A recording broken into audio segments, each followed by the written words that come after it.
We begin CBS2 News at 5 with breaking news. A brush fire that has erupted in the Cleveland National Forest in Trabuco Canyon between Orange and Riverside counties. Yeah, that fire has quickly spread to at least 1,000 acres as people right now are being told to evacuate. And Stu Mandel is live in Sky 2 with the very latest on the firefight at this hour. Stu. Well, we're looking at one of the active sides of the fire right here. This is going to be on the most northern end.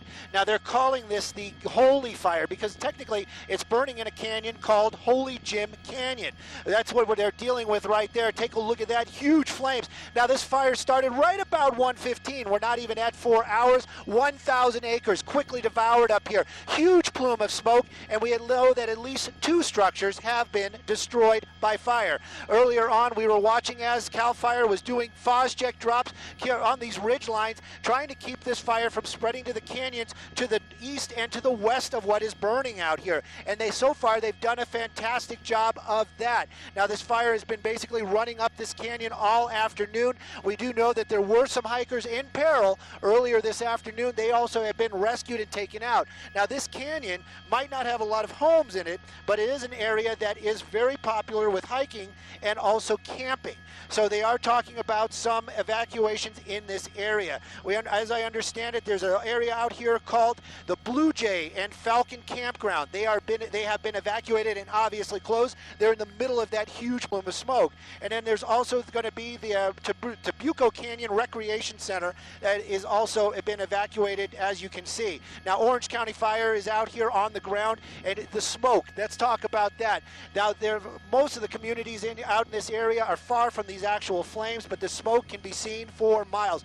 Earlier on, Sky 2 could see this fire from the Los Angeles area. If you're in the Orange County area, you definitely see it. If you're in San Bernardino, you definitely see it. If you're in Riverside, you definitely see it. The top of the smoke is over 10,000 feet tall. We're at about 8,000 feet right now. This firefight continues. 0% containment is what they're saying right now, and it is marching into what is considered to be thicker type of brush. This is going to be mature trees in this area as it's working its way to the north. Of course, though, and we're happy to report, still no structures in the immediate path of this fire. And of course, it's been hotter out here, so you've got to give those firefighters all the credit that are on the ground down there dealing with this, dealing with these flames. Live in Sky 2 over the Trabuco Canyon area and the Cleveland National Forest. I'm Stu Mandel. You know what? You said something very important there, Stu, in terms of the firefighters on the ground, because I'm wondering, looking at this from our vantage point where we are, it doesn't seem like they can do much. Most of this firefight is coming from the air, is it not, just because of where it is? Well, this area that we're showing you are very, very steep, but you got to understand, as soon as this fire moves through an area, I got to do some camera magic right there. This is the area that is already burned. We're on the far north side of it. Now we're going to kind of try to peek down to the southern end. This is the area that is void of all the vegetation. And now those ground crews, even though this is a very steep hillside, they have to actually walk this area. They have to make sure all those hot spots are out, and they basically trail that fire. And then, of course, what's going on in front of it, we're not seeing a lot of active firefight in front of it on the ground. But as you said earlier, this is being battled from the air because of the rugged terrain. We know the 737's been out here dropping Fosject earlier on. That's that flame retardant. And of course, there's many other aircraft from the Forest Service and CAL FIRE out here dropping Fosject, along with many helicopters that we don't really see because they're working in that canyon area. They're pulling water from the Irvine Lake area, and we know that they're out there and they just keep running back and forth, picking up water and hitting those hot spots. Okay, that is Stu Mandel continuing to report on that Holy Fire up to 1,000 acres at this point in time. We'll continue to follow here on CBS2. Well, you know, it's not just hot where the fire is burning, but it is hot across the Southland. Let's turn now to CBS2's Garth Kemp for a look at those dangerous heat and the temperatures. And Garth, we broke some records today, right? Yeah, we broke a couple records. We'll show you those coming up in just a little bit. 97 degrees out by the fire right now. 28% humidity, west winds at around 8 miles an hour. So firefighters really dealing with a hassle out there. 88 degrees right now. Downtown, humidity down there. It's a little bit different than last time we saw. It's not sticky out there yet. 106 out towards San Bernardino. Here we go again. Amazing. You might as well just put us on the surface of the sun. 103 in the Van Nuys, 98 in the Lancaster, 80 down towards the airport. We're starting to pick up a little bit of an offshore push, and you can see the temperatures are warmer, significantly warmer than we were 24 hours ago. 10 degrees almost warmer in Van Nuys, Sherman Oaks, 7 degrees out towards the IE, and about 4 to 5 degrees down towards the south. We'll talk about those records. We'll show you that. Talk about the heat warnings as well. Please take care of your pets. That's coming up in a few minutes. Back to you guys. All right, thanks, Garth. Well, you could call this makeshift shade the scorching heat as people trying to shield themselves from the sun with umbrellas. Not a bad idea to me. This is what it looked like in the valley, where temperatures topped 100 degrees. Take whatever you can get, right? And take a look at this fountain in Grand Park that offered a cool respite in downtown. No doubt construction workers could use a refreshing dip in the fountain. They're sweating it out there in those hot temperatures. So were others who had to walk in the heat all day long. Of course, we'll continue to monitor this breaking news. A fire burning right now in Trabuco Canyon. That is the Holy Fire. We'll bring you updates throughout this newscast. Well, shock, sadness, and unanswered questions surrounding the small plane crash in Orange County that took the lives of 5 people from the Bay Area. Federal investigators have started searching for clues today as to what may have caused that small plane to fall from the sky in Santa Ana over the weekend. The 5 people on board died in the crash, and today we are learning more about all of them. CBS2 Orange County reporter Michelle Gili is live in Santa Ana with the latest. Michelle? Absolutely heartbreaking. Investigators behind me here have been combing through the wreckage all day. As a matter of fact, a big piece of the fuselage has just been lifted onto a truck. The wreckage is going to be hauled away shortly. Now, the investigators are telling us that sometime next week they will have a preliminary report as to why this plane went down. Too much, very loud. Boom, like that. Bo DeWong's car was 50 feet from where the small plane fell out of the sky, killing all 5 on board. The very, very dangerous situation. In Santa Ana today, investigators from the NTSB sorted through piles of broken aircraft parts scattered across a shopping center parking lot. The pilot declared an emergency. However, he did not state the nature of his problem. Dramatic dash cam video shows the nose of the twin-engine Cessna pointed straight at the ground and a horrified worker across the street reacting to the crash. Total devastation. This man lives about a quarter-mile away and was surprised by what he saw. It was odd because we expected an explosion, a fireball, smoke, fire, something, and there was nothing. So we thought, well, it must have run out of fuel. A fire crew having lunch across the street got to the crash in a minute, but there were no survivors. The force of the impact pushed this red Chevrolet out of its parking space. No one was inside.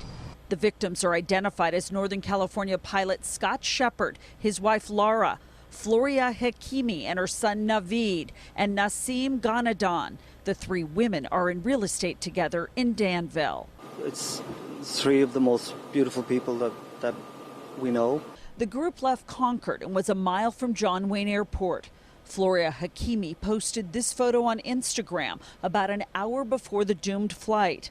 Laura and Scott Shepard, who was also in the real estate business, leave behind 2 small children. And back live, crews are loading those plane parts onto a truck to haul them away. It could take a year or more to get a final report from NTSB investigators as to why this pilot could not make it for a few more miles and make a safe landing at John Wayne Airport. That's the latest live in Santa Ana. I'm Michelle Gili. Back to you. Thanks, Michelle. And our coverage of that deadly plane crash continues online at cbsla.com.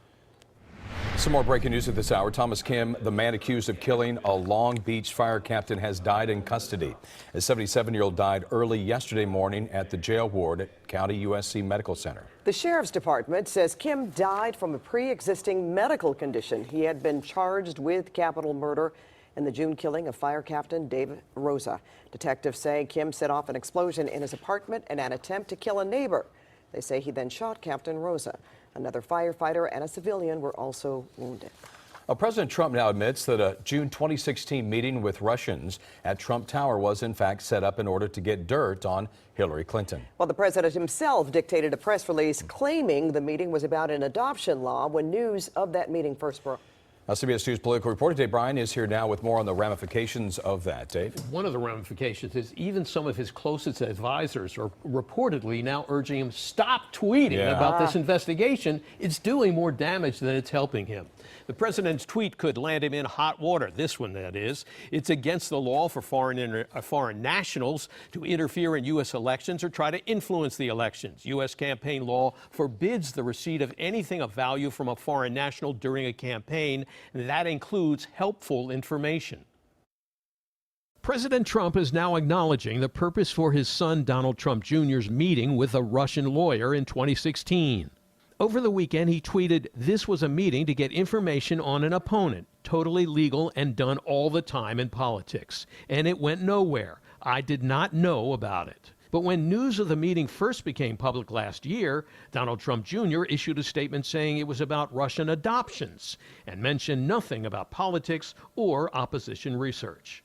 And in January, the Trump legal team revealed in a letter to the special counsel that it was President Trump himself who dictated the explanation about adoptions. That contradicted previous Trump team statements about the president's non-involvement. This was Donald Trump Jr. and his lawyers. The president was not involved in that. President Trump's lawyer now admits he was wrong to say that. I had bad information at that time. I made a mistake in my statement. I've talked about that before.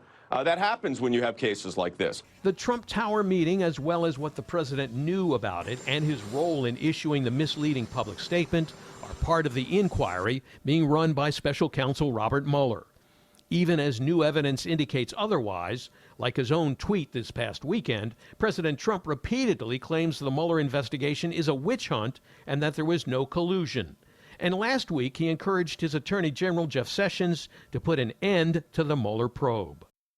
And as has been widely reported, Attorney General Jeff Sessions does not have the authority to end the Mueller probe because he recused himself from the Russia investigation, which is why the president has been mad at him. That power lies with Deputy Attorney General Rod Rosenstein, who has shown no interest in calling off the investigation. Jeff, back to you. Okay, Dave, thank you. Well, head on CBS 2 News at 6 o'clock. President Trump takes aim at California now. We get to the bottom of his series of tweets regarding the state's wildfires and water supply. 12 more devastating stories of sexual misconduct at the hands of a campus gynecologist. We'll have more on the new lawsuits filed today against a former USC doctor. Plus, a truck crash causes a massive explosion and a bridge collapse. It's all caught on camera. And the latest on the efforts to contain a devastating wildfire and more that are burning up north. Plus, a heartwarming story amid the ashes in Redding. And of course, we continue to follow breaking news here on CBS 2 of that wildfire burning out of control in the Cleveland National Forest in Orange County. Stay with us. We'll be right back.